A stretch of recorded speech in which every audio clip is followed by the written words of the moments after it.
Han Jae-woo, the steel predecessor, is at the edge of clearing the game he is playing, and he is facing off against the demon king, Parza. Parza mocks Han, telling him that he is nothing in his presence, even though he fought so hard to get to where he is. Han smiles, telling the demon king to shut his trap. He aims his sword at the demon king, activating the 12th form of the Empire's sword. He leaps into the air with fire brewing behind him, perfectly poised to take out the demon king from above.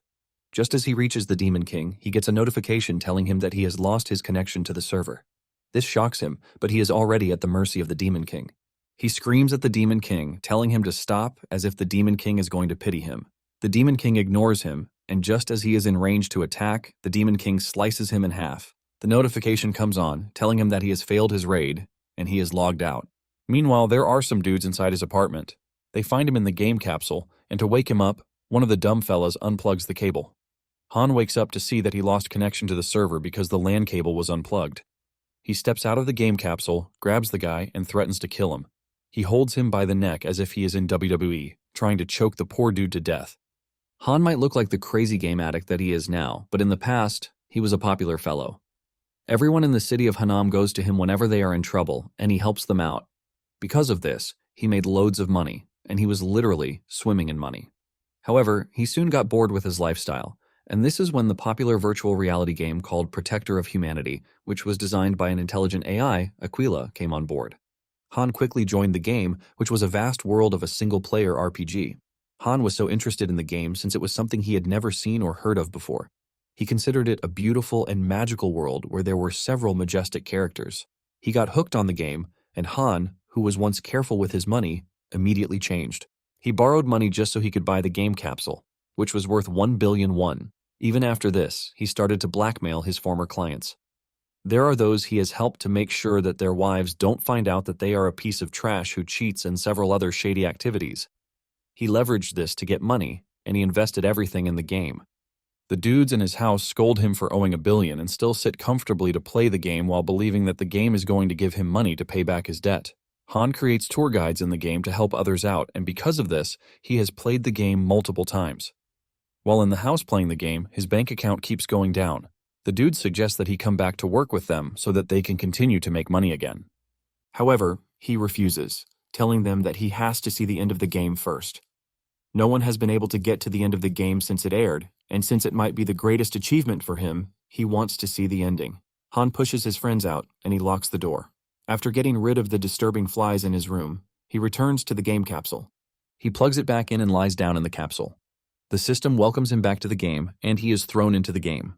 However, he realizes that he is restricted from moving because he abruptly logged out. He has been given the death penalty, which will last for 22 hours. Han screams in agony, raising his hands in the air and asking how he is supposed to make money. Just then, he hears a voice behind him talking about his troubles in the game.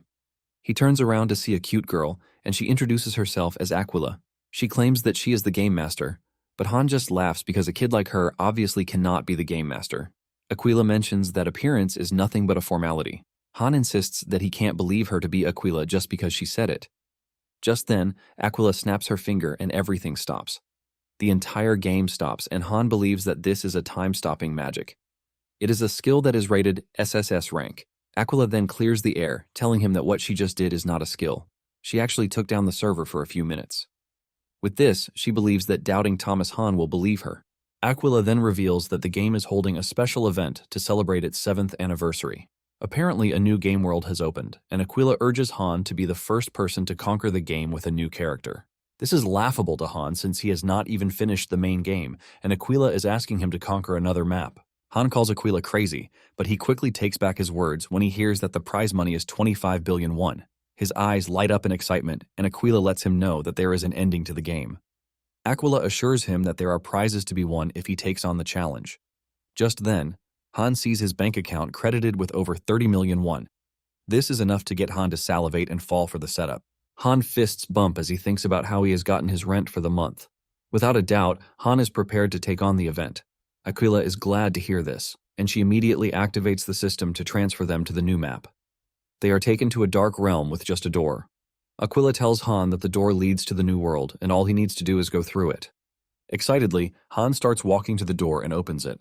He turns around, telling Aquila to keep his 25 billion won for him by the time he gets back. since he is confident that he is going to clear the game. He pulls the door open, ready to see the true ending. Just as he steps through the door, Aquila drops the bombshell. Apparently, there is something she held back, and she just decided to tell Han. Aquila lets Han know that death in a new event means death in real life too. Excitement flies out of Han's body, but it is already too late as he has stepped through the door. He crashes into the new map from the sky, and he hits some tree branches before finally hitting the ground. The fall caused him so much pain, leaving him to wonder why he was feeling pain in the game. This is when he remembers Aquila telling him that death in the game means death in real life. Even though it looks and sounds dangerous, Han is up for the challenge. To make it worse, he is starting with a brand new character with trash stats. Han manages to get on his feet. He grabs a stick, which he uses as a walking stick. He limps through the woods in pain while cursing Aquila. He opens his status window, and to his surprise, he is already dehydrated. Han cannot believe that, with how bad things are for him, he is also awarded with a really trashy character. The character is so bad that it has just 20 stamina. Even the total mana he can absorb is not more than 3. Han has only walked half a day, but he is already dehydrated, which speaks a lot. His dream of seeing a happy ending is already getting trashed by getting such a useless character. Fortunately for him, he finds a stream of water before he dies of dehydration. He admits that the realism in the game is top-notch, even though it meant he might actually die. He dips his head in the water and starts gulping it up, slowly increasing his already depleted HP. Just as he raises his head from the water, standing in front of him is a beautiful lady bathing in the water. Han is ultimately flustered by this, and he doesn't even know that the water in his mouth starts pouring back out. However, the system punishes him for being too excited, and 1 HP is deducted from the already low HP that he has. Before he can get a better look at the girl, the system slaps him with a notification telling him to purchase the DLC. Han is shocked as he doesn't expect someone as important as him to still have to purchase the DLC. Before he knows it, he is already surrounded by a bunch of witches, telling him that he has to pay for the game. He is still trying to negotiate with them when he is grabbed and taken to their coven. He is thrown to the ground like trash, and the witches stand over him, telling him to stay still. Just because he is pushed to the ground, he loses some HP too. All around him are scattered human bones, and when he looks to his side, he sees another dude chained up by the witches. The witches leave him to attend to their usual evil plans to kidnap more perverts, and Han gets the opportunity to talk to his senior in Captivity. The dude introduces himself as Rudy, and he is a monster hunter. Han gives out his game name, Valorstead Valor. Han asks Rudy how he ended up getting caught by the witches, and he explains that he was pretty unlucky. It turns out that he was hunting near the area, and he ended up in the witches' forest without even knowing it. Before he knew it, the witches had him surrounded. Rude then asks Han the same question, but he is too shy to reveal that his perverted ways got him captured. Rude fears for Han, talking about how young he is. However, Han isn't that scared as he reaches for one of the sharp bones lying on the ground. He assures Rude that situations like this one are where he shines. He racks his brain to think of a way out, and in no time, he finds one. While the witches are busy cooking their concoction, Han has already figured something out. He remembers that he was the one who wrote the Witch's Guide. This was a guide that he spent 3 nights on just to get the perfect angle for all. The witches are known as the 5 Witches of Havel, and they are named after the forest. The witches are Gunda, Kaldura, Uldaida, Pugel, and Hejoju. They are one of the early bosses to be encountered in the game, but they are infamous for killing thousands of players. Han knows one thing for sure, and this is the fact that this group is nothing but disorganized fellows who don't know how to work with each other. Han smiles while licking his lips as he has already found a way out, and Rude can just stare in horror. Just then, Han kicks his plan into motion. He turns to Pugel, revealing his shock that she is still alive. This provokes Pugel, who is confused about what Han means by saying this. Han continues, and he says he believed that Hejoju had already killed her. Hejoju turns to Han, telling him to keep his mouth shut. However, Pugel is already angered, and she immediately demands to know what Han is talking about. Apparently, Pugel's hidden trait is that she hates Hejoju's guts. Han continues adding fuel to the fire by saying he heard Hejoju calling Pugel trash. He adds that Hejoju threatened to kill her and even steal her belongings. Pugel is already getting more enraged, and she turns to Hejoju, asking her if Han is telling the truth. Hejoju tries to open Pugel's eyes to the fact that Han is lying, but she still ruined it by demanding that Pugel give her her money. It turns out that Hejoju secretly wants to take Pugel's money, and since Han knows this, he uses it to his advantage. On the other hand, Uldaida is totally clueless, talking about the acid bomb that Hejoju is making. Gunda is just a hungry freak who wants to eat all the time. Meanwhile, Kaldura just wants to fight as she takes joy in fighting. Chaos soon erupts in the room as the 5 all prioritize their own selfish gains. Han smiles like a maniac as he has successfully turned the witches against each other. Rude is staring in horror, wondering what type of man Han is. Han is following the game's guide, where he learned that the witches are just a group with zero teamwork. Players who are not aware of this fact always end up fighting the witches head-on, and they get crushed. But Han is different. He knows that the witches are the worst, and they are the easiest to turn against each other. While the witches are busy quarreling among themselves, Han tells Rude that it is time they escape. Rude is impressed with the way Han handled the whole situation. Before they run out of the coven, Han decides to do something crazy. Smiling like a crazy villain, he runs at the witches and pushes all of them into the pot of hot concoction that they were cooking. This sends a wave of agony through their bodies as they scream in pain. Once this is done, Han points to the exit, telling Rude that it is time for them to escape.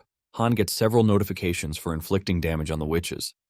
The damage he caused the witches ended up giving him a ton of XP in return too. Han is about to reach the exit when he is suddenly restricted by Puggle's snake.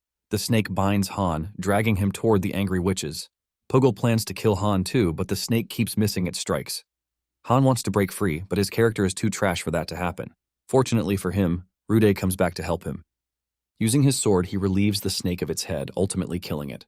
Once Han is free from the snake's grip, he asks to borrow Rude's bow. Rude is confused as he doesn't know if Han can use the bow, but he gives him anyway. Han collects the bow, places an arrow in it, and stretches it really hard. He aims at the bottle sitting on top of the cooking concoction. He fires the arrow, shattering the bottle, which turns out to be holding the acid bomb that Hijoju was making. Hijoju is the only person who knows that they are done for, and she is the first to scream, telling the others that Han just shot the acid bomb. However, it is too late for them. The acid pours into the hot liquid, immediately letting off a loud explosion that destroys the witches and their coven. Han and Rude made it outside before the explosion rocked the building, but Han still got hit on the head by debris, reducing his HP by 1. Just then, the system informs Han that he has unlocked a new achievement, which is that witches are no big deal. He gets several notifications detailing how he defeated the witches. Because of his latest feat, he gained loads of experience points and also achievement points. Rude is glad that they made it out alive, but Han considers it nothing but a rookie's luck. Rude is thankful that Han saved his life, and as a token of appreciation, he gives him the red dragon bone seeds. Rude claimed that he snatched it from the witch's lair. Han thanks Rude for the item and immediately consumes all the seeds inside the pouch. This then grants him immense power, buffing up his stats. His measly HP of 20 immediately increases to 200, and he also receives loads of buffs on his other stats too. While chewing the red dragon bone seeds like candy, Rude asks him if he is open to going monster hunting with him. Just as he receives the offer from Rude, the game system opens a route to monster hunting for him. After giving it a quick thought, Han refuses the offer, claiming that he has other things he needs to attend to. Just then, it dawns on Han that he doesn't even have a job, and he has loads of experience points that will all disappear in a month if he doesn't spend them. Rude is about to leave when Han calls him back, telling him that he is going to learn monster hunting under his guidance for 3 months. Han asks him if 3 months will be enough, but Rude believes that he will need at least 3 years to even master the art of monster hunting. Rude then takes him deeper into the forest and tells him to hide anywhere he wants inside the forest. Rude lets him know that he will try to find him in 30 minutes. Han understands the skill that Rude is trying to cultivate, and it is the monster tracking skill. Han is pretty confident in himself, and he dives into the woods, assuring Rude that he won't be able to find him. This is a forest that Han has explored a lot of times, and he believes that Rude has nothing on him. He dashes through the woods, jumping from one branch to another just to show off and reveal that he is very familiar with the forest. He is boasting about how he has memorized all the corners of the forest when he suddenly finds Rude standing in front of him. Han is stunned as Rude appears in front of him with a scary face. Han falls to the ground, asking Rude how he was able to find him pretty easily. Rude smiles at Han as he can see the look of curiosity written all over his face. Rude is impressed that Han is curious, and this just makes him want to teach him more. Rude then urges Han to work even harder so that they can get the best result. With this, Han unlocks more achievements and quests. After several training sessions, Han finally unlocks the job of a monster hunter. He also learned the herbology skill. In addition to this, he learned intermediate swordsmanship. Survival skill is also added to the list, and so is the skill of musket shooting. In no time, his monster hunting skill is approved and he reaches level 1. 3 months after acquiring the monster hunting skill, Han is still under Rude's guidance, learning everything that he can. Han tells Rude that he has learned everything, but Rude doesn't believe him. Han then suggests that Rude hide while he tries to find him. Rude happily accepts just so he can show Han that he still has a lot to learn. Rude tells Han that he will be the one to make dinner if he can't find him in an hour. Han agrees and tells Rude that he is looking forward to it. Rude dives into the forest, and he makes his way up a cliff, believing that he will be safe for an hour while hiding on the cliff. However, he hasn't even gotten to the top of the cliff when Han grabs him by the leg, letting him know that he has been caught. Rude is horrified as Han makes the same face he made the first day he gave him a trial. Rude refuses to believe that Han has perfected his monster hunting skills, and he demands several more trials, but Han easily finds him every single time. Rude cannot believe that Han learned the skill in just 3 years, and this was a skill that took Rude 5 years to learn. Frustrated and desperate to make Han lose, he hides in the den of a sleeping hellhound. Just then, Han appears behind him, talking about the game's #1 tip, which is that the hellhounds don't wake up even if an earthquake is happening as long as they are sleeping. Han touches Rude, shocking him to his bones. Han then asks him if he has passed the test, and Rude has no choice but to agree. Rude commends Han for mastering the techniques in just 3 months. Han returns the praise to Rude, but Rude refuses, saying Han was able to do all that because he is talented. Unknown to Rude, Han used a lot of the experience points he gained in hunting the witches into learning the monster hunting skills. Rude commends him for remembering all the tips he gave him, but then he mentions that he didn't remember giving him the tip about the hellhound behavior. Han just smiles, since he is basically the author of the monster ecology, but Rude doesn't know this. Rude is very proud to have Han as his student, and he lets him know that he is going to go far. Rude then asks Han about what he plans to do next. Han reveals his plans to make some money since money sponsors everything. Just then, Rude excitedly mentions that he has a friend who is a mercenary. He asks Han if he is willing to become a mercenary. Han thinks about the offer, and since mercenaries are a good way to make money in the game while providing loads of fun too, Han accepts Rude's offer. He holds Rude's hand while excitedly telling him that he is ready to become a mercenary. Rude then hands him his mercenary badge, which he used when he was still one.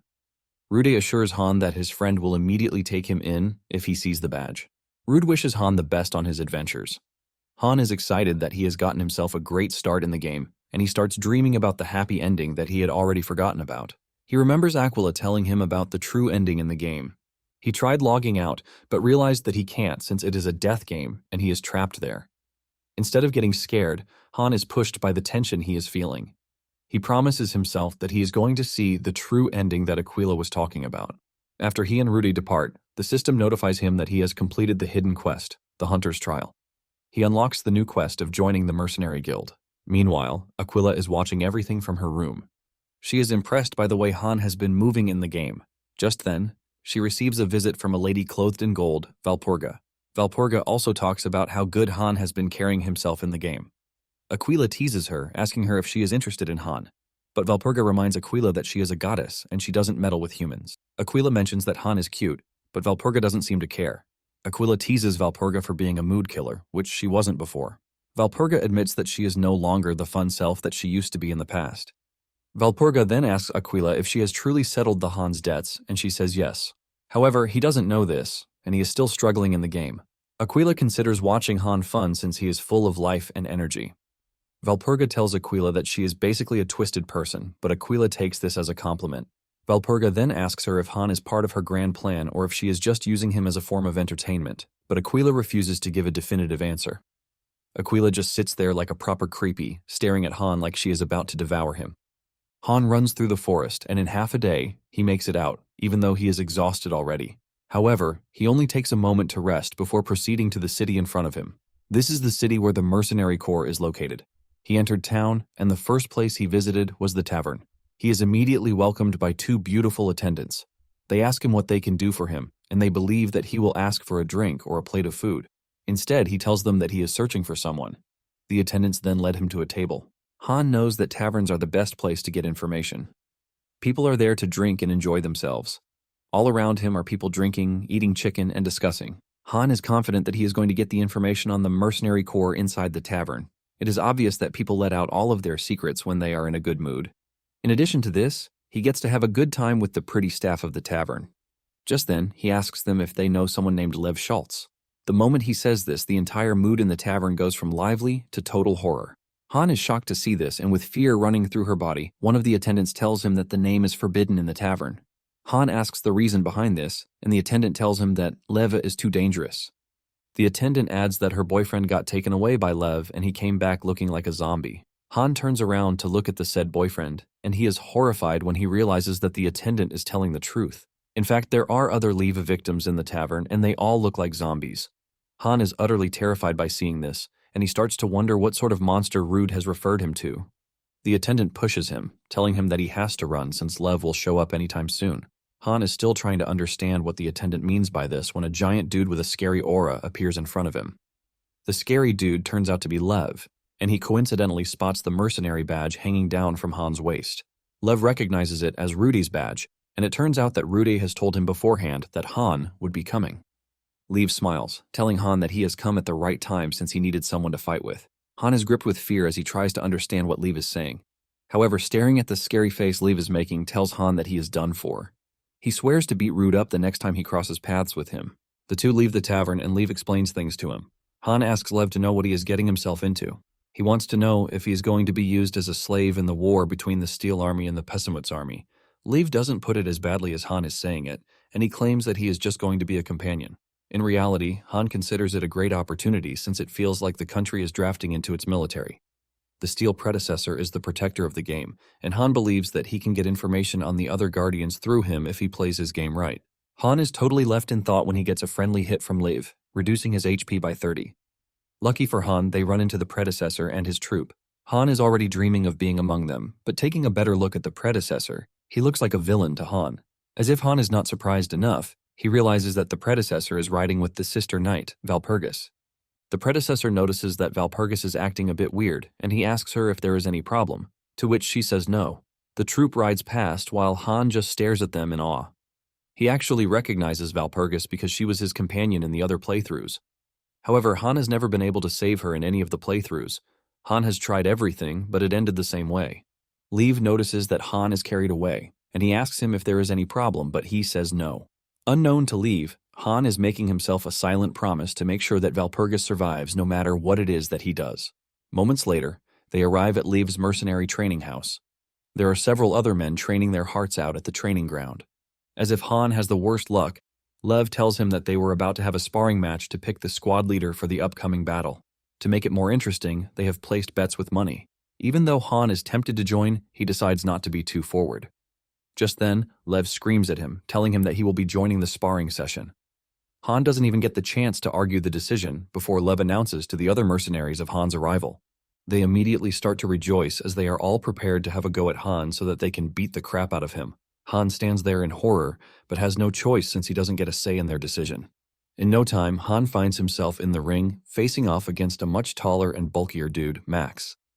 Max makes fun of Han, telling him that he has a very small body that can break off with just a hit. Han ignores him and lets him do all the talking instead. Lev starts the match, and Max charges at Han at high speed. He blitzes through the air, looking like a raging bull as he approaches Han. Han remains unfazed, and he allows Max to close down on him before easily taking him down in one hit. Han defeats Max, leaving the watching spectators in total disbelief. They can't believe that Max was sent to the ground by just a hit. Han is thankful that he ate the red dragon bone seeds, which have made him strong enough to rival an ogre. Excited to see what Han has to offer, the others start running forward, asking him to spar with them. In no time, Han has a bulk load of mercenaries to fight, and all it takes for him to defeat them is one single move. After beating up several dudes, a giant and well-built mercenary, Charles decides that it is time he joins the fight to restore the pride of the mercenaries. Han is gripped in fear at the presence of Charles, forcing him to question if the dude is even a human. Standing in front of Han is a giant dude emitting a really scary and paralyzing aura. Han is so terrified that sweat starts to run down his face. He decides that backing out is better than dying. He tries to log out of the game, but sadly he can't since he is stuck in the game until he dies or clears the game. Han begs Charles to give him just a minute to catch his breath, but Han refuses. He dashes toward Han with his scary and giant aura. He reaches for Han's head while Han just stands there like a kid who lost his candy. Realizing that Charles won't back off, Han decides to get serious. Just as Charles is about to reach him, he grabs one of his arms before grabbing his singlet and lifting him up. He then smashes Charles into the ground, leaving a crater in its wake while scattering dust in the air. Just like the others before him, Charles passed out cold on the ground, leaving the other mercenaries stunned. One of them is forced to ask Lev where he managed to find a monster like Han. Han immediately turns into a celebrity among the mercenaries. They are impressed that Han is pretty strong even though he has a small body. They start demanding another round of fighting from him, but he tells them that he needs to rest. Just then, Lev screams at the mercenaries, telling them to clear a path for him. He walks toward Han, and Han believes that he is about to have himself another batch of trouble, but Lev reveals that he has picked Han as the squad leader for the battle. Han is shocked to hear this, but he can't change what Liev has already decided.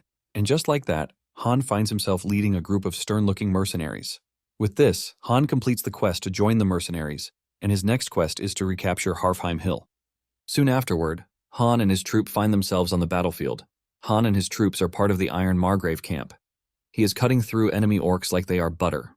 Before coming to the battlefield, Liev had taken him to the board to explain the situation of things to him. He tells him that they are going against the orc army of the Demon King, Pizimuth. Apparently, their only objective is to seize the enemy commander's military flag. Lev showed Han the plan of attack. The plan he made is for them to break through the enemy's solid formation while fighting alongside their allies to get the chance to completely wipe out the enemy. However, Liev warned the team beforehand that the orcs they are going to fight against are a bunch of proud orcs. They are the strongest in the country when it comes to strength, and their teamwork is also top-notch. Lev gives Han the job of holding back the orcs since he is the squad leader. Now that Han has found himself on the battlefield, he is doing exactly that. He cuts through the orcs with his sharp blade, but in reality, he is only doing this to get recognized by the military before ditching the mercenaries. The captain of the orcs soon received the bad news that his spear unit had fallen apart. He doesn't want to believe this since the spear unit is known to be the best in the squadron. He angrily grabs the binoculars from his subordinate to see what is happening on the battlefield. To his greatest surprise, his subordinate is not lying. He sees Han and his team cheering themselves on after beating up the unit of spear-wielding orcs. In a state of panic, the orc captain orders the musket unit to get into battle formation. The orcs fire their muskets, but Han and his team have their shields on the ready. Han laughs at the type of weapon that the orcs have decided to use. He knows that the orcs will be forced to change formation repeatedly. Han waits for them to reload, and just as they are about to switch positions, Han and his troop barges into the orcs, breaking their front line. The unit leader cannot believe that someone as tiny as Han could break through the formation pretty easily. Even though all of his senses are telling him that Han is not someone he can take on, his pride forces him to stand his ground. The captain holds the flag of the orcs proudly, but this only leads to his downfall as Han and his team show no mercy in cutting him down. Han captures the flag, immediately creating a sense of happiness among the soldiers. While they are busy celebrating their win, the horn suddenly goes off, and their allies start to retreat, leaving Han and his squad on the battlefield. To make things worse, a bunch of angry orcs arrived on the battlefield as reinforcements. Han is disappointed and shocked that their allies are running away when they just need to fight a bit more to secure their victory. One of the squad members asks Han what they are supposed to do. He suggests that they leave the flag and make a run for it, but Han is not a coward to accept that. Before the squad knows it, they are surrounded by orcs on all sides. The new unit of orcs is led by their hidden boss, General Kallian. Kallian looks very threatening, and he urges Han and his men to give up their futile ambition. He lets them know that he is with his best unit and he promises to spare Han and his comrades if they surrender the flag. However, Han is not dumb enough to believe this, and he threatens to push their precious flag into Charles's underwear if they come any closer. This pisses Kallian off since the flag is considered to be sacred. Han continues to taunt the general, reminding him that they are at war, and no one really cares about a piece of trash flag. In fact, he threatens to rub the damn flag all over Kallian's boxers if he wins. By saying this, Han successfully intimidates the general. The general thinks twice before telling his units to prepare themselves to fire. Just then, the general orders his men to fire their weapons. This shocks Han, basically telling him that his intimidation technique failed. Apparently, in all the playthroughs, the general wouldn't have fired since he doesn't want to risk damaging his special military flag. The first wave of bullets flies past the team, while the ones that hit get caught in their armor and shields. Han is left in deep thought as he tries to rack his brain and think of a solution. Han is taking everything as a game until he remembers Aquila telling him that he can't afford to die, since it basically means his death in real life too. While this is happening, his squad members are screaming at him for orders. They shout at him, telling him that they are going to get wiped out as if Han is blind. Suddenly, Han starts smiling like someone who has a wicked plan up his sleeves. From a mild laugh, it turns into huge laughter, and Han demands that Charles hand him the trumpet. Charles is skeptical about Han's plan since there will be no reinforcement coming to save them, even if he blows the trumpet. However, Han tells him to shut his trapdoor and watch him. While all of these are happening, bullets keep flying around them, but plot armor makes sure that they are not hit. Just then, Han faces the opposite direction of where their allies are, and he blows the trumpet as loudly as he can. His squad members are surprised by this, and they call his attention to it. Han tells them that he is aware. He screams at them to mind their business and continue blocking the bullets. After blowing the trumpet, it seems Han is waiting for Aquila to do something to save him, as he is betting on whatever decency she has left, since he is a VIP. Just then, the general orders his spear unit to push forward and avenge their fallen comrades. The orcs charge at Han, aiming for his head with their spears. Just as Han is about to meet his end, an unknown horseman comes flying above them. After getting a closer look, it turns out to be Valpergus. Valpergus joins Han and his squad, urging them not to give up. She motivates the squad members, telling them to raise their swords to fight. Callion tells his men not to interfere in the fight as he wants to engage in a noble duel against Valpergus. Valpergus accepts the challenge, and she's the first to make a move. She swings her sword with power, but Callion dodges it. Callion returns the favor, which causes their weapons to hit each other, leaving a clashing sound and blinding light. Han is both impressed by the general and Valpergus. He is more impressed with the fact that Valpergus is still in the early stages of the story, but she's moving pretty well with her weapon. Callion and Valpergus continue swinging at each other, leaving shockwaves from the intensity of their attacks. Valpergus uses her agility to get the upper hand by dodging Callion's attack and leaping into the air to deliver a painful knee kick to Callion's face. Blood spills from his mouth and he grabs his face in pain. However, his ego stops him from crying and instead, he laughs, telling Valpergus that she's impressive. He commends her for being a good swordsman and also being efficient when it comes to hand-to-hand combat.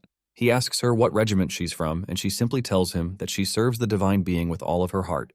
Callion smiles, and the duel between the two continues. They continue exchanging blows, and Callion delivers a powerful swing that Valpergus dodges, and it ends up shattering the ground.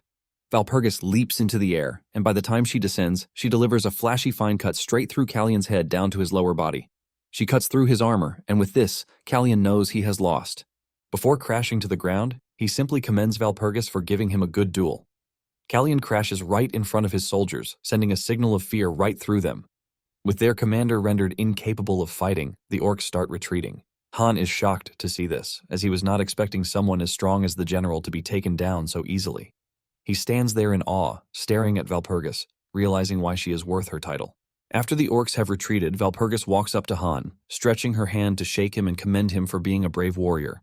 Han returns the gesture, and with this, Han earns Valpergus's respect. Han thanks Valpergus because they all would have been wiped out if not for her timely arrival. Han knows that he is no longer the steel predecessor and should have been more careful with his tactics. Han is lost in his thoughts until his squad members call his name. They present him with the enemy's flag that he previously claimed, and with this, Han gained more trust and respect from the mercenaries. Han is surprised that he is getting the credit for everything, even though every member on the squad did their best to stay alive. Han collects the flag and starts laughing like a maniac, leaving his squad members to believe that he has gone mad. After the battle, the team heads to the tavern to have fun. They are in the middle of consuming a big fat steak rolled on a bone like a lollipop when one of the attendants barges into the room. She rushes at Charles, scolding him for going to war and getting himself hurt. Han is confused, and he asks another teammate who the girl is. He assumes that she is Charles's daughter, but the dude debunks this, saying Charles is just 15 years old, even though he looks like a mountain. It turns out that the girl is Charles's sister, Baptiste. Baptiste then turns her frustration on Han, blaming him for getting her brother hurt. She grabs Han like he owes her money, but Charles tries to clear the air, telling Baptiste that the captain is the reason they came back alive. He lets her know that without the captain's help, they will be lying on a plate somewhere, serving as orc food. Before Baptiste knows it, every mercenary in the room is cheering for Han, calling him their savior. Han is left blushing, but suddenly, Valpergus enters the room. Valpergus takes Han to Harheim outpost, where the predecessor is waiting to see him. Valpergus smiles, taking Han to see the esteemed leader, but Han is left wondering why Valpergus is cheerful. In no time, Valpergus is already telling Han to ditch the formalities and call her by her name instead. As she rides with Valpergus, other soldiers also bow their heads, thanking Han for saving them because all would have perished if not for him. With Valpergus's reaction and all, Han realizes that she has not actually changed. The only thing different is the nature of their relationship together, since he is nothing but a mere mercenary at the moment. Moments later, they arrive at the steel predecessor's tent. Inside the tent is the predecessor, and he is surrounded by a bunch of nobles and other advisors. Han can also feel the insane aura coming from the predecessor as he introduces himself as Philip. Philip commends Han for his bravery, comparing his strength on the battlefield to that of a lion. Han humbly takes the praises, and because of his courage on the battlefield, Philip tells him that he will be getting 300 florins, which is their currency in the game. To put it into context, 100 florins is the salary of a spearman for the entire year. Han appreciates Philip's gesture, and he assures Philip that he will repay the kindness shown to him. Philip then proceeds to ask Han if there is anything else that he wants. Han then says there is one demand that he would like to make, and Philip urges him to go right ahead. Han reveals his desire to regroup with his teammates in Wittenberg, which is a city 10 kilometers away from Harheim. Even though Wittenberg is in a dangerous location deep in the rear lines, Philip approves of this, assuring Han that he will provide a wagon that he can use. Han thanks Philip, and then Philip asks him again if there is anything that he wants. Even though Han knows that he is supposed to just back away, he smiles and proceeds to tell Philip that he would like to ask him something. The situation in the room immediately becomes tense, but Philip still urges him to ask his question. Han then asks Philip what he thinks of the ongoing war. The question hits Philip and the nobles in surprise, and Han understands why this is, since he is just a mere mercenary. Philip then returns the question to Han, asking him for his own opinion. Han mentions that he doesn't have much to say, but reveals the fact that there is one thing that worries him. The nobles surrounding Philip start laughing and mocking Han, telling him that he is already acting all high and mighty because he was awarded just a medal. When Valpergus realizes that the nobles are already getting to Philip with his words, she steps in. She advises Philip to at least hear what Han has to say before judging him. Philip's uncle screams at Valpergus, telling her to know her place, but Philip calms his uncle down. He reminds his uncle that Valpergus is a niece of the Bavarian predecessor, urging him to show some respect. Han is relieved that even with how proud and arrogant Philip is, he is still listening to Valpergus's advice. Philip then tells Han to speak his mind. Just then, Han reveals that he senses an ambush. This immediately sends chills down their spine, and Philip asks Han if there is proof of his accusation. Han replies that he can justify this. He mentions that the Demon King Pezimuth's tactics revolve around ambush and backstabbing. He recounts that this was what Pezimuth did in the war against the Kingdom of Toa 10 years ago. To show that it wasn't a fluke, Han mentions that the same thing happened when Pezimuth was fighting the Margrave of Anhalt. Han tries to let Philip see why they can't ignore Pezimuth's tactics, which are all about betrayal. Instead of picking up some wisdom from what Han said, Philip takes offense instead. He asks Han if he thinks there is a traitor among them, and Han replies that he is not confident, but all signs point to that. Han lets Philip know that he means no offense and that he only wants him to be careful. Philip is enraged and unleashes a terrifying aura from his body, an aura that is enough to scare both Valpergus and Han. Philip tells Han that the only reason he is still alive is out of his mercy. Philip warns Han, telling him not to go past his boundaries. Valpergus is about to intercede for Han again, but Han cuts in, assuring Philip that he has taken his warning to heart. He apologizes for speaking out of place and turns around to leave the room. As he walks away from the tent, Han is left wondering why Philip would react the way he did, since other steel predecessors would have handled it better. Han is sure that something is off and different about the current steel predecessor. He starts looking back at the events that have happened so far. He wasn't supposed to come across the red dragonbone seeds until later, and even Valpergus was not supposed to appear until later. He realizes that everything is different from the previous playthroughs he has gone through. He is in the middle of this when Valpergus appears behind him. She is breathing heavily because she has been running after Han since he left Philip's presence. Han is surprised to see Valpergus, and he asks her if she ran all the way from the tent just because she is worried about him, and she says yes. Valpergus tells Han that she is there to apologize on behalf of her master, Philip. She admits that Philip's behavior was completely unacceptable, and she asks him if there is anything that he would like. She promises to make it happen as long as it's in her power to do so. Valpergus is already expecting him to make some perverted request. Apparently, Valpergus's family is one of the richest in the entire empire.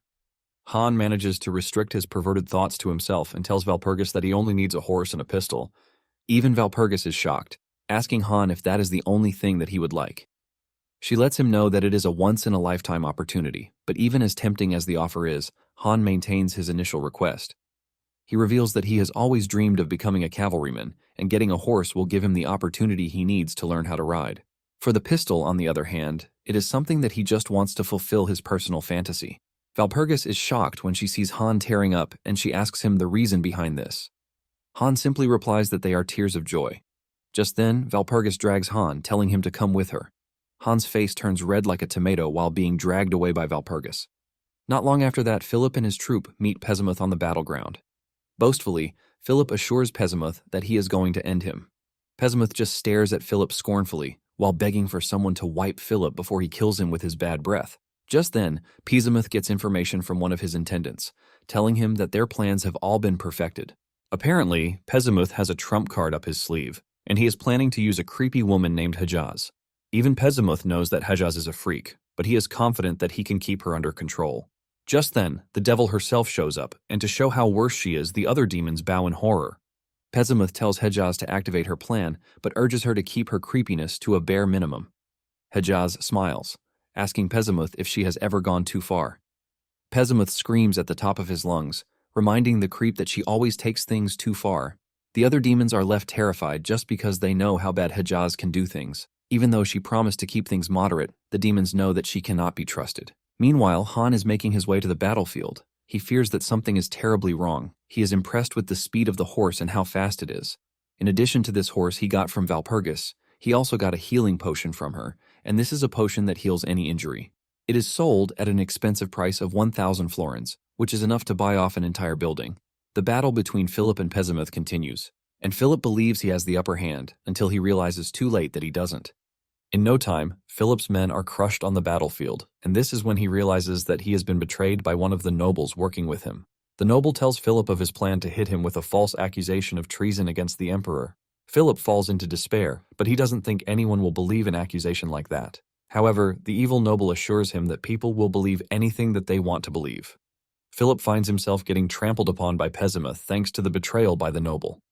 Pessimith tells his men to tie Philip up, and just as he is about to be put in chains, Valpergus arrives like a knight in shining armor. She kicks Pessimith in the face so hard, crushing a side of his face. Valpergus shows up with her personal unit, and she orders them to get Philip away from the battle zone. Philip is put on a horse, and they start riding away, far from the battlefield.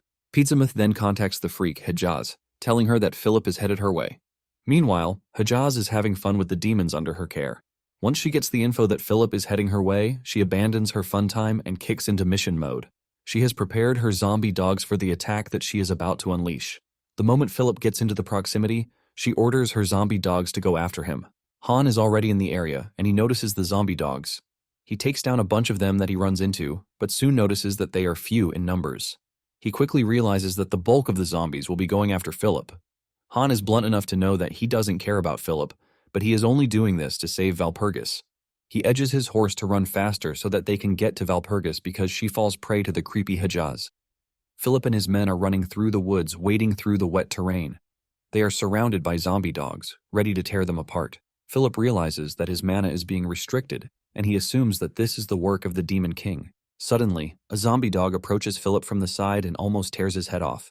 But as always, Valpergus is there to save him. She slices the zombie dog in half. Philip's body refuses to move out of fear, and Valpergus rushes over to him, telling him that they need to be careful since they are in a dangerous terrain. Just then, one of Valpergus spots one of the soldiers getting shredded by zombie dogs. Valpergus wants them to save the trapped soldier, but Philip suggests that they abandon her, talking about how she is collateral for him to live. Valpergus is disappointed when she hears this, as she doesn't expect Philip, who is a ruler, to have such a mentality. Valpergus regrets that she didn't listen to Han's warning.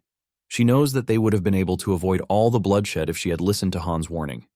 As if they are not in enough trouble yet, Hijaz appears from out of nowhere. She knocks Valpergus off the horse, but instead of Philip stopping and helping his subordinate, he just keeps on riding. Valpergus crashes to the ground, staring at Philip in disappointment as he rides away in the distance. Philip's latest behavior tells Valpergus that she was totally wrong about Philip. Valpergus finds herself trapped with the freak, who can't wait to do a lot of creepy things to her. Apparently, the position of the steel predecessor has always been given the power to choose the next emperor to rule the empire. In a sense, they are basically emperors within their own territory. This makes the position of a steel predecessor a very important one that cannot be joked with. Hijaz tells her subordinates to go after Philip while she has her fun with Valpergus. Hijaz teases Valpergus, reminding her that she is also the blood of a steel predecessor in her. This angers Valpergus, and she angrily dashes toward Hijaz. Hijaz remains unfazed even with the angry Valpergus coming toward her. She easily dodges Valpergus's blow before hitting her with her whip. Valpergus screams in pain, but this only turns Hijaz on. She talks about how badly she wants to mess with Valpergus and hear more of her screams. Valpergus falls into the pool of water, crying bitterly while thinking about how Han would have found a way to get himself out of the situation. However, she is already at her limit, but Hijaz is not yet done with her. Laughing like a maniac, she raises her whip, and just as she is about to beat Valpergus again, she notices that something is off.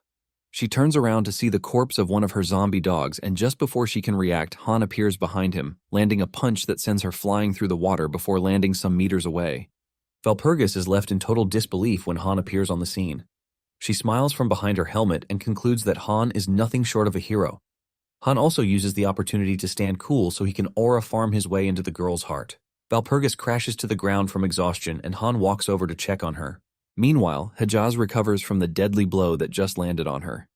She is left to wonder how Han killed a zombie dog, and even reached her before she could notice. Without deceiving herself, she figures that Han is no ordinary person. Han stands back up to face Hijaz, and he lets her know that he is used to all of her petty tricks. Hijaz is shocked that Han knows her, and she calls him her bro, but this vexes Han. Han tells her not to call him her bro and points his gun at her. Being a creep that she is, Hijaz remains unfazed in the presence of the gun. She urges Han to aim well and make sure he gets the hit off because her whip is more dangerous and it moves faster too. Just then, Han fires his gun, but he misses Hijaz's head. This costs him as Hijaz uses the chance to dash toward Han and she hits him so hard with her whip. She wraps the whip around Han, using this to propel herself toward Han. She headbutts Han's face so hard that her entire skull almost sinks into him. Hijaz then follows through with a punch that sends Han flying through the woods. While still trying to recover, Hijaz sends her whip flying toward Han. Thanks to his agility, Han is able to dodge the whip attacks. He moves in a zigzag direction to effectively prevent Hijaz from hitting him. Hijaz was initially laughing until she realized that Han had gotten close to her. Her laughter soon turns into utter disbelief as she stares at the monster running at her. She has always been the top-tier soldier in the unit when it comes to wielding whips, and Han is just dancing around it like it's nothing. However, she is still not ready to give up. She tries to salvage the situation, but it is too late. Han moves away from her field of vision and appears behind her before she can react to his movements. Armed with a pistol in his right hand and a knife in the other, Han smiles like a proper maniac. He cut Hijaz on the face, affecting one of her eyes in the process. Han stares at Hijaz with animosity, but Hijaz is still ripped with shock that she has lost one of her eyes while playing around. Hijaz figures that she is going to need time to recover, and she unleashes her demon wings so she can fly away. Han mocks her for trying to run away. Hijaz simply turns around, telling Han that she doesn't fight battles she knows she is not going to win. However, Han notices that something seems off, and with his gun aimed at Hijaz, he demands to know what she is planning. He lets Hijaz know that he has range on his side, but Hijaz laughs this off. She tells Han that she has what it takes to actually dodge a bullet mid-air. Han decides to test this out, and he fires the gun. The moment the bullet leaves the barrel, Hijaz realizes that she miscalculated. Before she can move, the bullet tears through the left side of her body. She crashes from the air into the water below while Han's gun puffs out smoke, making him cooler. Han walks toward Hijaz, telling her how annoying she is, but Han is the one making weird faces. He licks his tongue while waiting to check out the loot that Hijaz has with her. Just then, Hijaz starts crying like a pitiful baby. She tries to convince Han not to kill her, but this only enrages Han further. He tells her to stop acting like a creep and just die. Hijaz is shocked to hear this as she stares at Han in total disbelief that her stupid charm didn't work. Just then, Han gets the notification, informing him that he has defeated Pezimuth's lieutenant. Han acquires several loot from her, which include her whip and cloak. Han also gets some physical enhancement and some potions too. Han is delighted with the loot he gained, and once he confirms that Hijaz is completely out, he brings out the healing potion with him, hoping to save Valpergus with it. The instructions for the healing potion require that he apply it directly to the injured area to heal the injuries. Since Valpergus is covered in her armor, he realizes that he has no choice but to take it off. He tries his best to push his impure thoughts aside so he can easily heal the girl. The scene shifts to Han's backstory. His father died when he was just a kid, and as if this was not enough, his mother also collapsed while at work. By the age of 18, Han was already an orphan with no one. By age 22, Han had already picked up the profession of a problem solver in the city. He helps people recover their money and also helps protect those who are owing, as long as he gets paid. While making a deal with one of his customers, he learns from him that he is making money from the game that he is playing. Han immediately becomes interested, and it was this customer who told him about the game, Humanity's Guardian. The customer explains that the game is a large world where players have their freedom. In addition to this, it is filled with beautiful anime girls with exceptional character design. Han learned that the game has over 1 billion users, and the top rankers in the game usually take home tens of millions of won. Han cannot believe that people actually earn money by sleeping in a game capsule while completing quests. The customer asks Han if he is willing to try it out, but Han initially declines the offer, revealing that he is pretty busy for the day. Just then, he received a text from his appointment telling him that he had canceled their plans for the day. Since he has nothing else to do for the day, he decided to log into the game. Han was surprised at how detailed and real everything looked.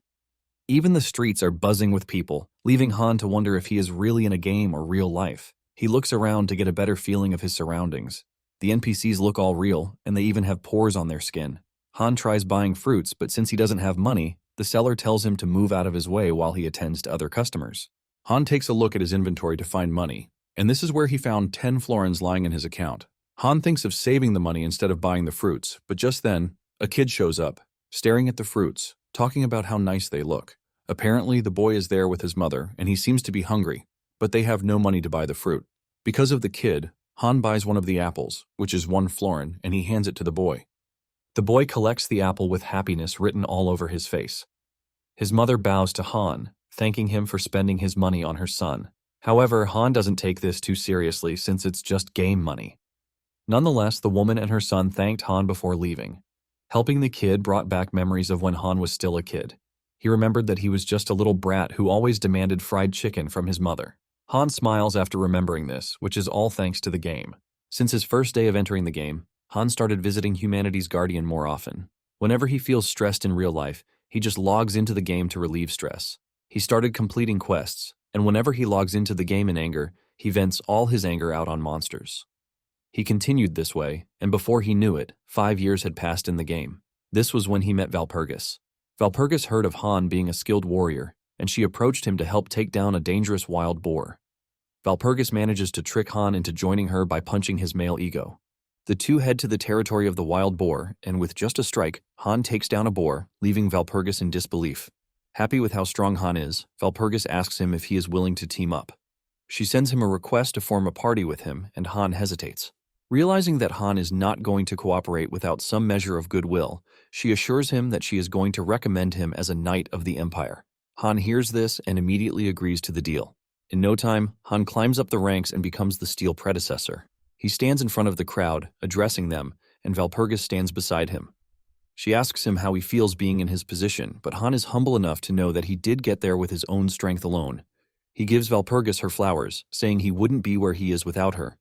However, Valpergus points out the fact that Han is just enjoying the dividend of the peace he created.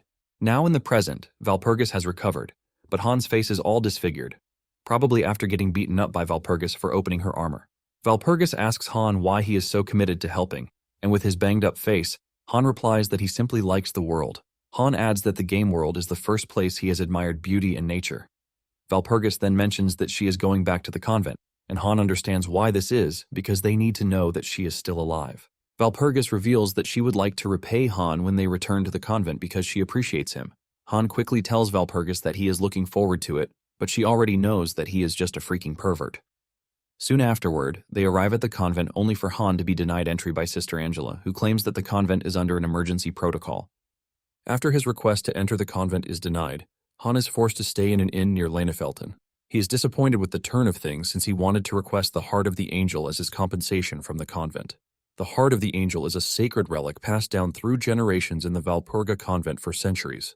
It is an S-rank artifact that is powerful enough to bring a soul from the dead. It is basically an extra life just in case a player dies. Han is thinking about this when Valpergus enters the room, apologizing for making Han sleep in an inn instead of the convent. She meets him in a very weird position, and when she asks him what he is doing, he simply replies that he is thinking. Just then, Valpergus reveals that there is something important that she would like to share with him, but it's of utmost importance and needs to be kept a secret. Han assures Valpergus that she has nothing to worry about since no one can waterboard the information out of him. Valpergus is relieved to hear this, and she drops the bombshell, revealing that the Reverend Mother has fallen to the dark side. Han is shocked to hear this since he just spoke to Angela some minutes ago, but it turns out that Angela is no longer the Reverend Mother. Margareta is now the new Reverend Mother, and Valpergus believes that the Demon King is behind this. Han holds his head in horror as he tries to understand how Margareta is still alive. Han falls into deep thought while Valpergus continues talking to him. Apparently, Margareta is the most powerful woman in the history of the Empire. She is basically a living symbol of power who can crush even a mid-ranked demon lord with no stress. She is the very person who turned the convent into a military movement. Han realizes that Margareta is too important for them to be lost to the darkness. He suddenly gets up in excitement, shocking Valpergus. He tells Valpergus that they need to head to the convent without delay. Han claims that he is pretty knowledgeable when it comes to the way darkness operates. Valpergus then takes Han to Angela, who is the assistant Reverend Mother. Valpergus tells Angela the same thing Han told her. Valpergus assures Angela that they can trust Han. Angela realizes that Valpergus has told Han a lot about the situation already. She reveals that things are a bit suspicious in the convent, and there is no doubt that they have a traitor among them. Because of this, Angela finds it hard to trust an outsider, and she tells Han to leave. Valpergus tries to convince Angela, but she insists that Margareta's case is not something that an outsider can handle. Just then, Han steps up to argue his case. He tells Angela that he has read the 7 sacred scriptures. Angela is shocked to hear this since the scriptures are something written by the revered Saint Antonio. This is a book that is said to contain everything that needs to be known about darkness. Angela gets hyped up, smashing her table while asking Han how he was able to come across the sacred scriptures. She doesn't want to believe, but Han urges her to trust him, telling her that he knows every method that they can use to resist the darkness. Angela agrees, but tells Han that he has to swear not to tell anyone about the events. With a threat that sends fear running down his spine, Angela lets him know that she will kill him in the most cruel way if he goes back on his promise. Han soon finds himself surrounded by muscled nuns, and he cannot believe that Angela smashed a desk with just her grip strength. Han has never seen Margareta, but with what he has heard, she is very huge. Valpergus notices that Han is tense, and it is understandable since he is surrounded by muscle maniacs who can easily crush him anytime. They soon arrive at Margareta's chambers, and from the door, they can sense the scary malice coming from the room. Angela urges Han to stay strong so he doesn't fall under the influence of malice. Angela, Valpergus, and Han proceed into the chambers while the other nuns wait outside. As they walk deeper into the chambers, Han feels the intense dark aura from the room. Han asks Valpergus if she is fine, and she says yes, since she is under the protection of the goddess. She is more worried about Han, but Han assures her that he is also fine. They finally made it to where Margareta, the most powerful woman in history, is lying. Han was left in disbelief when he saw that Margareta looked like a normal girl, unlike the rest of the muscle maniacs. Angela notices that Han is playing around, and she urges him to be serious because they were desperate enough to ask a mercenary like him for help. They have tried everything, but nothing has worked. Angela grabs Han so tightly that he loses 50 HP just from getting grabbed by the bulked-up lady. Han begs to be let down, and Angela quickly puts him on the ground. Han admits that Margareta's condition is quite critical with what he has seen. Since she is a priest, Han believes that she will be suffering more pain than a regular human, and he is able to figure this out thanks to the black vein all around her neck. Han assures Angela that there is still a way to save her, but this results in him getting grabbed roughly yet again. Han reveals that there is just a simple solution, and this is using the convent's relic on Margareta. And by this relic, he is talking about the heart of the angel. Angela realizes that Han is trying to extract the darkness from Margareta's body and then seals it inside someone else, while sealing it in the process. Angela then mentions that divine power and curses mostly rival each other, which means Margareta might as well die in the process of the transfer.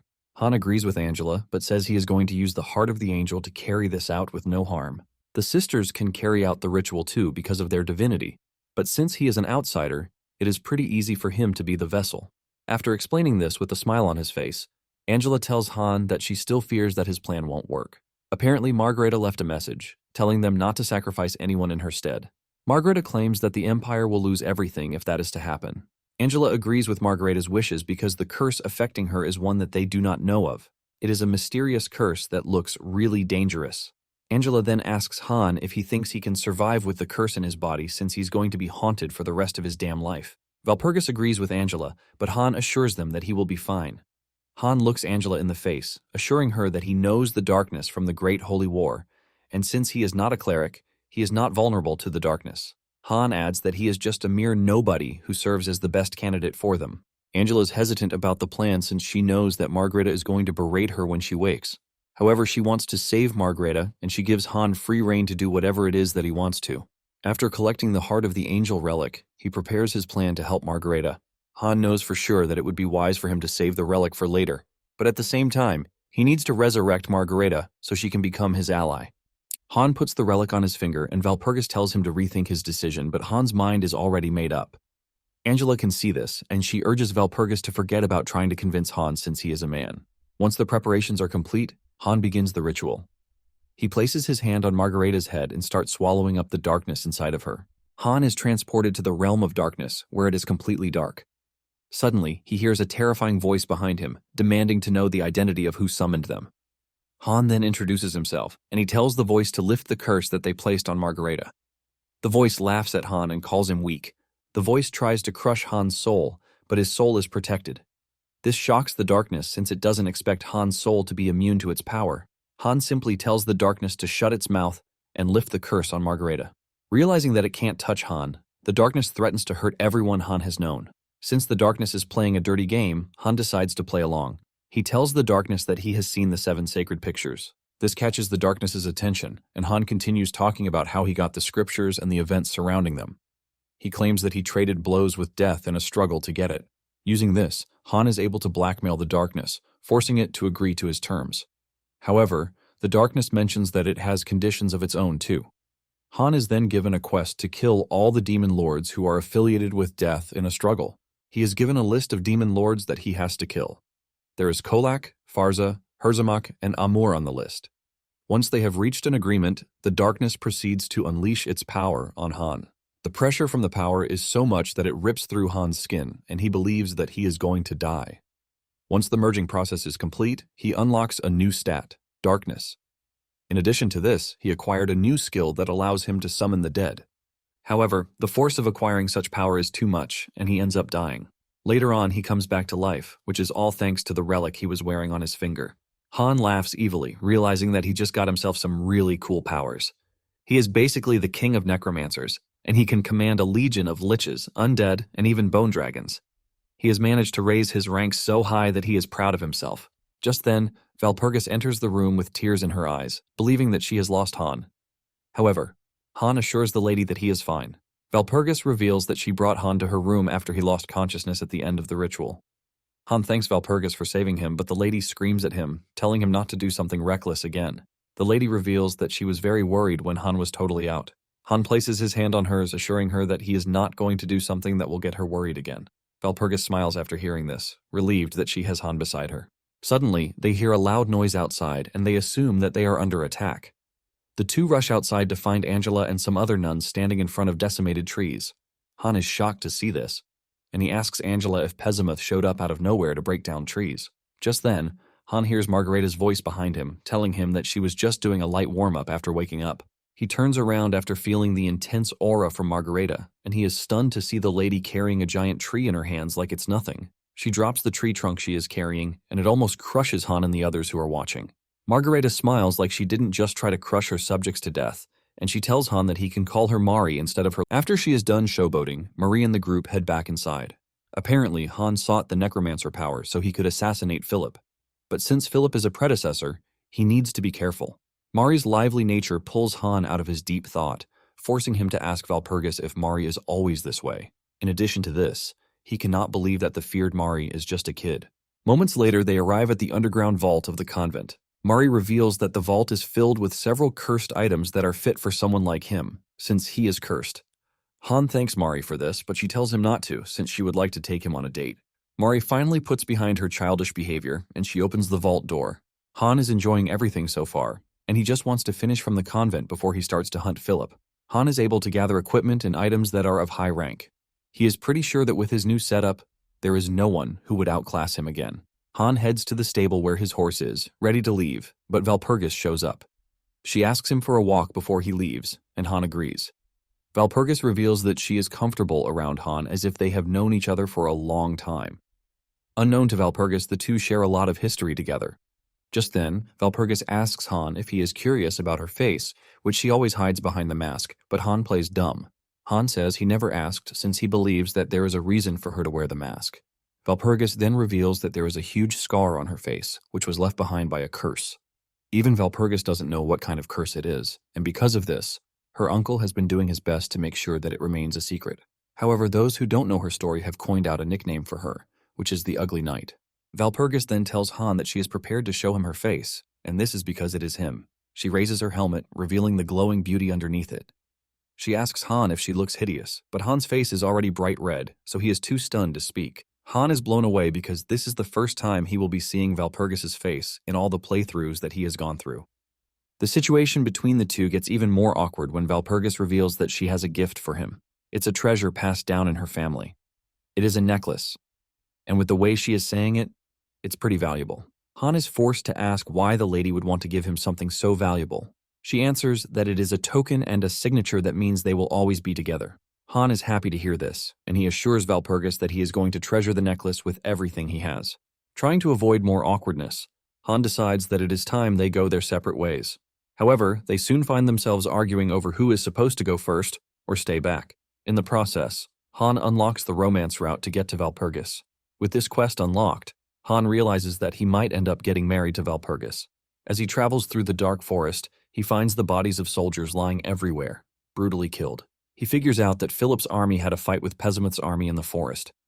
In addition to the blood stain and position of bodies, he figures out that it hasn't been long since it happened. He decides to sweep the area and get a grip on the situation.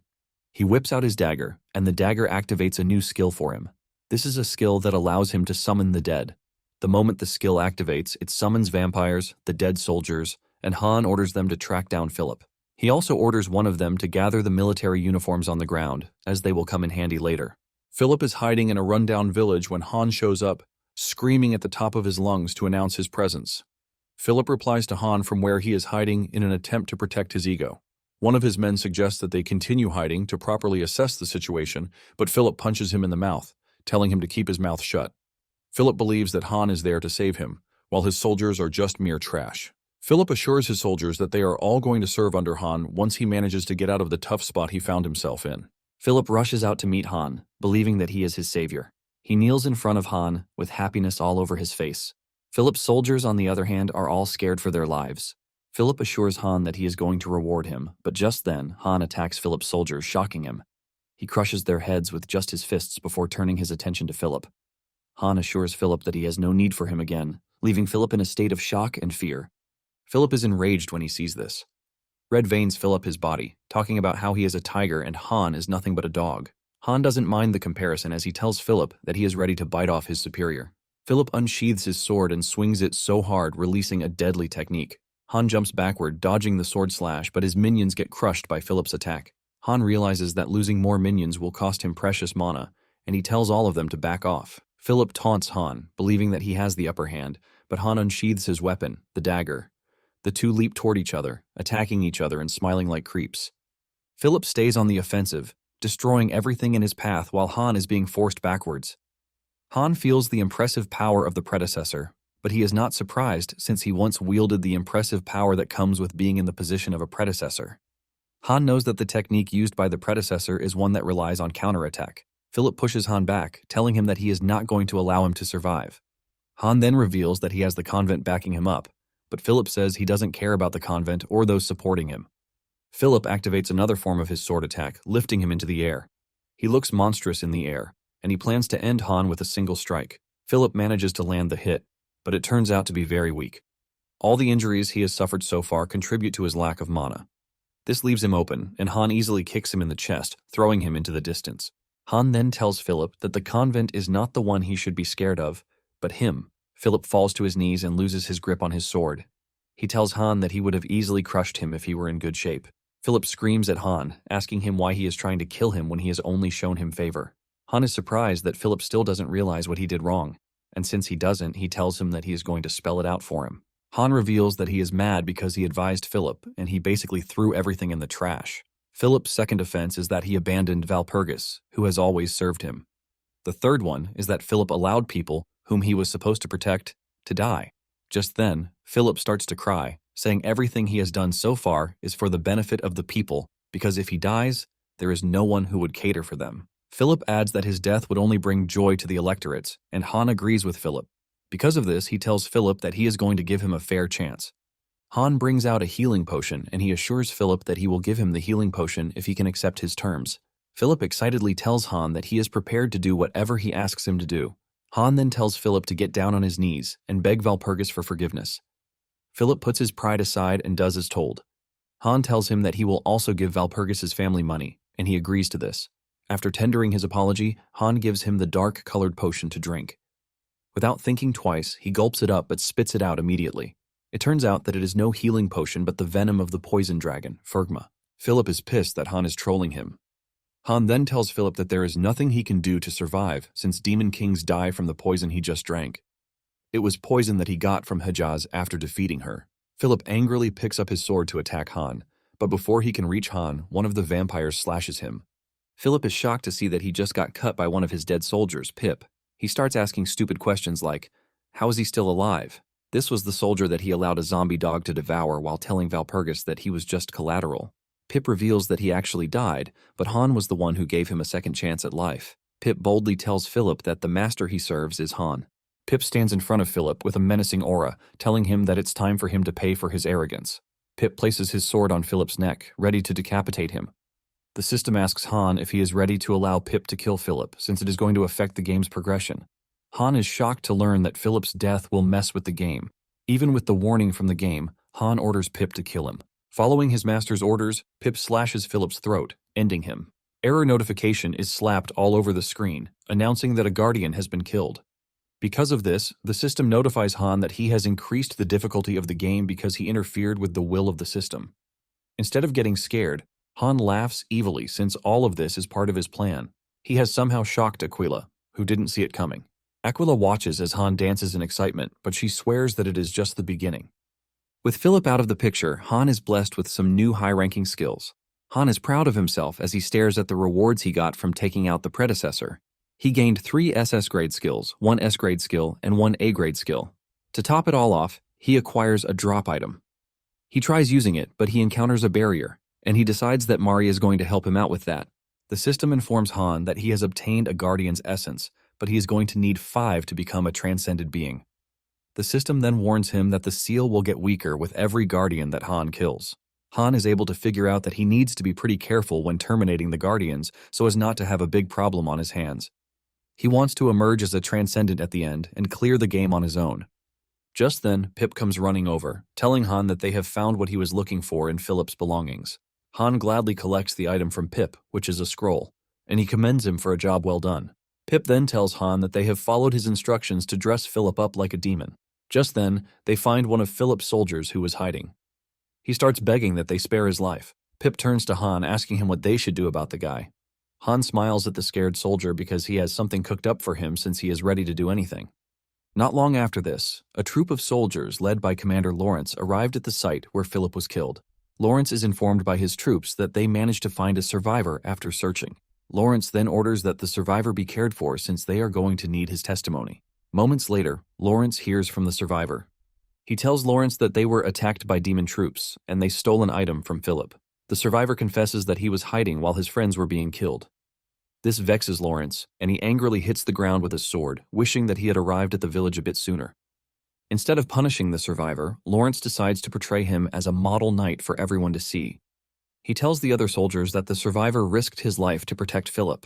Lawrence admits that they might have lost the battle, but their honor as knights remains intact. He then orders his soldiers to search for Philip, and they must not rest until they find him. Later on, Lawrence makes his way to the Rose Palace to report on his mission. He tells his superior that they searched for Philip everywhere, but there were no traces of him. She then asks Lawrence about the item in Philip's possession, and Lawrence reveals that it is missing. Lawrence's boss tells him that they need to find the item if they are to restore Philip as the predecessor, which makes it very important that they get the item. Lawrence wants to mention the fact that Philip is dead, but his boss tells him to swallow it. It turns out that the person he is working for is the demon lord, Rose. Rose then sends a message to the mutants via Lawrence, telling them to return the item with them or face her wrath. At the mutant territory, which is headed by Pessimith, he learns that Mari is back to life, and the news leaves him stunned. Pessimith is confused about how Mari was able to break his trap, which he considered to be flawless. Pessimith's fear is reasonable, since Mari is considered to be a very dangerous woman who can wipe out legions by herself. Pessimith remembers what she did to Alif when she stormed his fortress and wiped out all of his men before slicing Alif's head. And this only happened because one of Alif's men stepped on her snack. After the incident, all the demon lords started calling her Margarita of Storm and Slaughter. As if Pessimith is not going through enough yet, a message arrives from Rose. Before even opening the message, Pessimith talks about how stressed he is, but he doesn't know that more stress awaits him. He stares at the letter sent by Rose, and he freaks out when he reads the contents of the letter. His intendant is shocked to see him acting up, and he asks him what happened. He simply tells him that the crazy woman, Rose, is demanding something he doesn't have from him.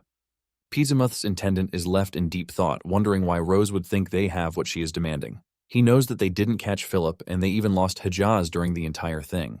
The dude knows that Mari's coming back to life and the said possession going missing all connect as one suspicious activity. It suddenly gets the bright idea that there is a mastermind behind everything that has been happening. Meanwhile, the said mastermind is peacefully strolling through the woods with his intendant Pip, with no care or trouble in the world. It turns out that Han is planning to raise Philip as an undead later, and Pip is looking forward to this since Philip will be his junior in the undead category. However, Han is glad that he has the real treasure with him, which is the Imperial Decree. The Imperial Decree is a document stamped with the Empire's golden seal, and it is proof of being a predecessor. Han considers himself a very lucky man for having the imperial decree and Philip's corpse with him. Han screams into the air saying the world is his, and Pip supports him in screaming too. Meanwhile, a trader and his men are riding through the woods after conducting a successful business, but they are suddenly attacked by Lawrence and his troops. An arrow from behind pierces the trader's neck, instantly taking him out. The trader's guards find it difficult to stand against Lawrence and his guys. The team leader gets smacked into a tree by Lawrence. Lawrence then walks up to him, teasing him about crying to Valpergus if he can't handle the situation himself. He also adds that he is free to inform his uncle too. Later on, Han returns to the convent, and he is getting himself a treat from Valpergus. She is not with her helmet, and when Mari enters the room, she almost dies of excitement and shock as she has never seen Valpergus without her helmet too. Mari is proud of Valpergus because she is trying to show her true self since she is finally becoming a real woman. Mari then urges Han to take good care of Valpergus or risk getting crushed by her. Mari says this with so much malicious intent that Han knows he dare not hurt Valpergus. Mari then asks him if Philip is truly dead, and he says yes. He confesses that he is keeping Philip's corpse with him. He asks Mari if she is concerned about Philip dying, but Mari says yes because she wanted to kill Philip with her own hands. Trembling, Han tells Mari that it is all ready so she doesn't have to worry about it. Just then, Han tells Mari that he has a gift for her, and excitedly Mari asks what it is. Han pulls out a big sack, and inside the sack are lots of gold coins. Han tells Mari that she is free to buy all the snacks that she wants with the money. It turns out that the money is part of the loot Han got from Philip after killing him. Mari is ultimately happy, and she wastes no time comparing Han to the Angel of Kindness. In fact, she calls Han a handsome man, but Han already knows where the conversation is going, and he quickly tells Mari that he is going to pass on whatever offer she is about to bring up. Valpergus spots some letters on the table, and these are letters exchanged between Rose and Philip, which detail their plan to make Philip an emperor. Apparently, Rose and the current emperor are on bad terms because of tax issues. Mari adds that the recent economic blockade is also adding to the tension between the two. Han is shocked to hear this, and he demands to know more. Mari explains that the emperor has been confiscating all goods from merchants who are connected to Rose. These cause tension between the knights and the guild. In fact, the Rider Knight even attacked the Ignis Guild. Mari reveals that everything has caused even Valpergus to be stressed out. Valpergus tries getting Mari to shut her mouth, but Mari decides to dive deeper. Valpergus then tells Mari to stop talking, promising to reveal the whole situation herself. Apparently, the Emperor's blockade is causing tension between Valpergus's family, the Byron family, which a predecessor also emerges from. Later that day, Valpergus tells Han to forget about everything she has told him since she doesn't want to involve him in the dirty politics surrounding her family. However, Han is the perfect gentleman, and he tells Valpergus that he is willing to help as long as it is something that concerns Valpergus. Valpergus feels some semblance of guilt in her because the situation has caused a really big issue, and Han understands her. He knows that Valpergus is a reliable person, but at the same time, she is still a soft girl. Han holds Valpergus's hand, assuring her that the situation might be quite bad, but at the same time, he doesn't mind. He assures Valpergus that he is going to help while teasing that mercenaries are also good for the economy. Han then adds that he is pretty confident in his skills, but Valpergus is totally lost on this since she doesn't understand what Han means by this. Shortly afterward, Han barges into Mari's chambers while she is busy consuming her snacks. He shows Mari the magic item that was in Philip's possession, and he tells her to open it to get double the rewards of what she already has. Mari, being the master negotiator that she is, negotiates to triple rewards instead of double, and Han agrees. After opening the item, Han found a pair of gloves inside. They appear to be something cool, so he puts them on in no time. However, he still doesn't know the uses, and when he asks Mari about it, she just ignores him since she is busy enjoying her triple rewards. After this, Han leaves the convent, and while riding through the woods, his horse, Philly, suddenly comes to a halt. Han is shocked as to why the horse suddenly stopped, and the horse turns its head to show Han that they have arrived at the great city of Plzen. After 3 hours of waiting in the queue, he finally got the chance to enter the city. Stepping into the city, he sees people carrying banners of how much they love the city. Plzen is a city where various races live, and they are ruled by the Demon King, Kubalt. They all adore their king, and every corner of the city is people singing Kubalt's praises like he is the next big thing. Apparently, Kubalt played a huge role in uniting cultures of different races with his knowledge. Because of this, he is considered the pro-human demon just after Rose. Han is in the city to meet with him since he is going to be a key figure in his plan. Just then, a happy goblin approaches Han, telling him that he is blessed with an extraordinary aura. Han is shocked, and he is forced to ask the goblin if he knows him, but he says no. Apparently the goblin is just blown away by the extraordinary aura brimming around Han, This is when it dawns on Han that he has an SS rank skill, which is called the Majesty of the Great Leader. This is a skill that allows for a divine aura to envelop the body of its user. Han is glad that he has the skill since he planned for it later. The goblin then asks Han if it is his first time in the city, and he says yes, revealing that he is there to meet the leader, Kubalt. The goblin's face lights up in excitement, saying a great person like Han is drawn to a great leader like Kubalt. The goblin then reveals that he also wants to meet the ruler, and he offers to lead Han to him. Han is skeptical, but he follows the goblin anyway, and in no time, they arrive at Kubalt Castle. The goblin tells Han to wait in the audience chamber while he gets him tea. After the goblin leaves, Han realizes that the Majesty of the Great Leader just got a buff. However, it is still in level 1, which leaves Han to wonder how the goblin was able to recognize him. Han decides to forget about that and just focus on what's ahead. In the audience chamber is a sculpture of Kubalt, sitting pretty there. Han laughs because the dude likes to praise himself. Just then, the goblin returns with the tea, startling Han. He apologizes for startling him, and Han suggests that he make his presence known next time before he gives him a heart attack. The goblin reminds Han that he is a monster, so his presence is off by default. Han then asks the goblin what brought him to the castle, and he reveals that he came to the castle to register his marriage. He just got married, and he uses the opportunity to praise Kubalt again. However, Han notices that the goblin is referring to Kubalt as that guy, while everyone else calls him the Great One. Han decides to test the goblin, and he asks him if the ring on his finger is the wedding ring. The question catches the goblin off guard, but he manages to recover and mentions how he spent his 10 years' worth of salary to buy the ring. Han smiles when he hears this, but suddenly hits the goblin with what appears to be the truth.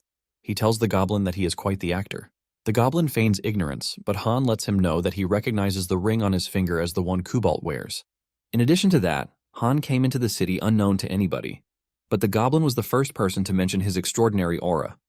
After detailing all of his reasons, the goblin smiles, and the disguise wears off, revealing that he truly is Kubalt. Kubalt is impressed with what Han just did, and he mentions that he has heard stories of his greatness. Kubalt suspects that Han is in the city because of the recent incident going on around Valpergus. Han admits that this is the reason he is in the city, and he wants to believe that Kubalt has a clue. Kubalt confesses that he has useful information that he can use, but there are conditions to be fulfilled. Han already expected this from Kubalt, because Kubalt is someone who likes to know everything about everyone. Han is already expecting Kubalt to say something crazy until he suddenly asks Han to be his friend. Without hesitation, Han agrees to the deal. Kubalt reveals that Han might not know it yet, but he is about to become the center of attention to everyone. He was able to defeat Hijaz, and in addition to this, he has close ties with Valpergus. Kubalt knows that allying himself with Han is going to be greatly beneficial to him. Han then asks Kubalt how he plans to define the friendship that he wants from him. Kubalt then hands him a communication ring, which he can use to reach him anywhere and anytime. Han is left in total darkness as he fails to get a read on Kubalt. Since they are friends already, Kubalt lets Han know that he has information that might interest him. Apparently, the clue to the information lies in Han's home capital of Dresden. Han immediately makes his way to Dresden, and by using the SS rank skill, Majesty of the Great Leader, he easily commands respect and fear from the guards at the gate. He freely enters, and just by strolling through the streets, people fall to his greatness. He then makes his way to the Belia Trading Company, and a servant runs to the company to tell her boss that there is someone with a terrifying aura heading straight for them. Han soon arrives at the door, crippling the girl with his presence. Even the big boss, Belia, is terrified at Han's presence, asking him how he made it into the company. Han then tells Belia that he is just there to make a deal with him. Before coming to Dresden, Kubalt had told him the information that he needed. He tells him that the Belia Trading Company and the Reiter Knight family have a debt relationship between them. Han was shocked when he learned of this, since it was his first time. Han is as impressed as ever because Kubalt's knowledge of the affairs of the world is unrivaled. Apart from the information Kubalt gave him, he gave him something else to sweeten the deal. It turns out that Belia's daughter, Marin, is bedridden. Belia takes Han to the room where his daughter is lying, and he explains to him that his daughter was once a cheerful and happy soul. Suddenly, she started losing her strength, and she fell unconscious.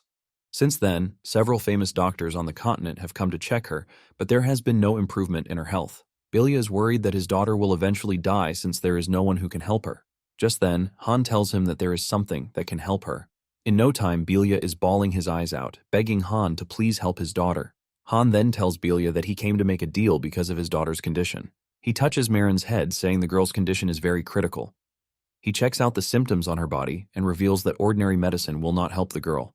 Han then mentions that there is a way to actually cure the illness. Belia immediately demands to know what the cure is, and Han replies that it is Grossglockner.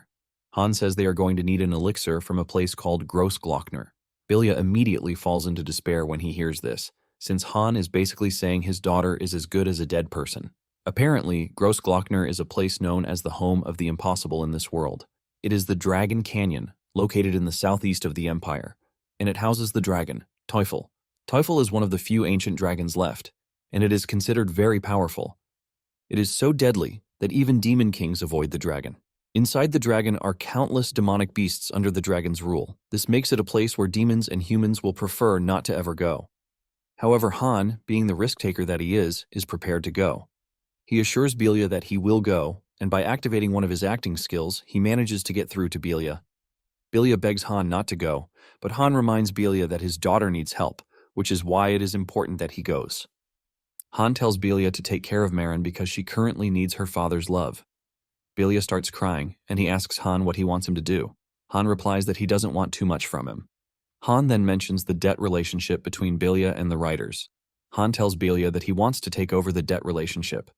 Belia is shocked to hear this, but Han quickly moves into overdrive, telling Belia that he needs to do this for his beloved daughter to live. Marin's happy moments flash through Belia's head, and he remembers his daughter's smile. Because of how much he loves his daughter, he is forced to accept the deal. Once the deal is accepted, Han makes his way to the Dragon Canyon. He finds herbs in the surroundings and decides to try it out. Instead of testing it out himself, he shows it to his horse. He picks the herb, and once the horse smells it, he enters the Cloud9 state. In no time, the horse gobbles it up while Han pats it on the head. Han tells the horse that they are in a dangerous place, but he is assured that they are safe since he has put his minions at the entrance to guard the place and prevent humans from entering. In addition to this, the dragon's mana affects everything in the canyon, which in turn makes everything, including the herbs, valuable and expensive. Han packs some sand and throws them in the air, talking about how everything in the canyon can bring him money. He is happy that he will save Belia's daughter and at the same time make cool money. Just then, he pulls some of the herbs and eats them. Suddenly, a rock hits him on the back of his head. Han turns around to see an army of scary goblins, urging him to leave the canyon because it is their land. Well guys, that's the end of the video. If you like this video, comment part 2 in the comment section. Also subscribe to the channel, hit the bell, and like the video. Thank you for watching and see you next time again.